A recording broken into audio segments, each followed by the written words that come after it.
Tech Garage, presented by RockAuto.com, is brought to you by Custom Auto Sound, the originator of classic car OEM fit radios since 1977.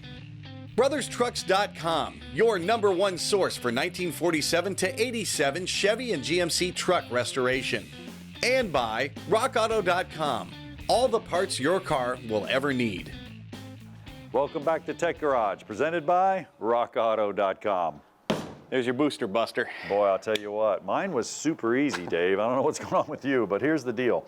I had 2 bolts out here, kind of connecting the master cylinder to the booster. Super easy to get to, zip those off. Once I zipped those off, well, I took the master cylinder and I tried to manipulate it out of the way without removing the brake line so we don't have to bleed the system.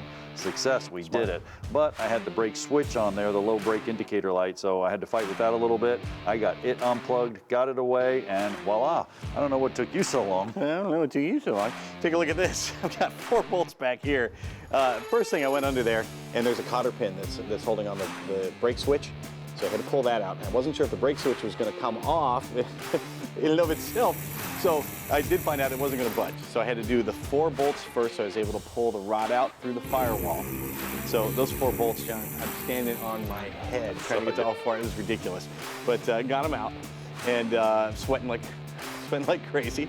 Got those 4 bolts out, and then was able to pull the rod out at the same time and pull the brake switch out with it.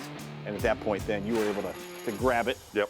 And I was able to push it out to you. Manhandle it right out of there. Piece of cake. You just reverse the procedure, but Dave, don't take off yet. Let's talk a little bit about a booster and how our booster operates. This is pretty cool. We got one operating right here. So what happens is vacuum comes in. It's either vacuum or atmospheric suspended booster. I'll show you how it works inside. But Dave, the first thing you want to do with any vehicle is make sure we have source vacuum. Right. So I'm going to fire up this board, and if you take the vacuum line off, remember that's where we were introducing the smoke into the system through the booster. I'll show you that in a minute. Check valve there. Yep, but if you go ahead and put that in there, we'll watch the gauge. Vacuum. We are getting vacuum, that's a good thing. So see if you can get it in there, and there you go. And we are pulling a vacuum. We're pulling, oh, look at that, about 20 inches of mercury. That's a good thing. You want anywhere from 15 to about 26 inches of mercury. If you didn't have source vacuum, well, no need diagnosing the booster because it's not going to help you. Now, once again, before you take off, Dave, a couple things we want to do is make sure the booster's right. That's a lot of work climbing under that dash.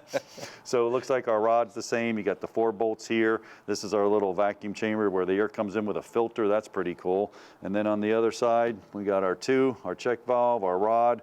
Man, Rock Auto hit a home run here. I'll go ahead and install it underneath. Sweet. Psych. Here you go, guy. All right, John, I'm going to go lay down inside a car for a while. Yeah, have fun. All right, so let's talk about a booster. I said there's an atmospheric suspended booster and a vacuum suspended booster. Well, real simple. You can see the diaphragm inside of here. This is pretty cool. And actually, this is what's leaking on ours. So when we were smoking it, it's coming through here, and it was actually going inside the car. So that red line detection, by the way, made in USA, pretty cool. Pushed the smoke in with the pressure. It went through the diaphragm, and it went in the car where Josh actually located it. It's not supposed to. This diaphragm should be completely sealed. So what happens with the booster is, if you had an atmospheric suspended booster, you got 14 pounds of pressure on each side. You push this, it releases the atmospheric pressure here. You actually have it here, and then you have a vacuum here. It moves over. Now, if you have a vacuum suspended booster, you got 0 and 0. You got a vacuum on both sides. And then when you push the pedal, you actually allow atmospheric pressure in on this side, and then shoop, it goes that way. That's why when you push your pedal, you hear that that atmospheric pressure is entering this side, it's pulling, it's helping you with your brakes. So the deal is, we don't want this booster to leak anymore, so we're just gonna go ahead and button this thing up, reverse the procedure, it's not a big deal, put that new booster in, and our pony will be back on the road. But stick around, Garage Ed's coming next. There's plenty more Tech Garage presented by RockAuto.com.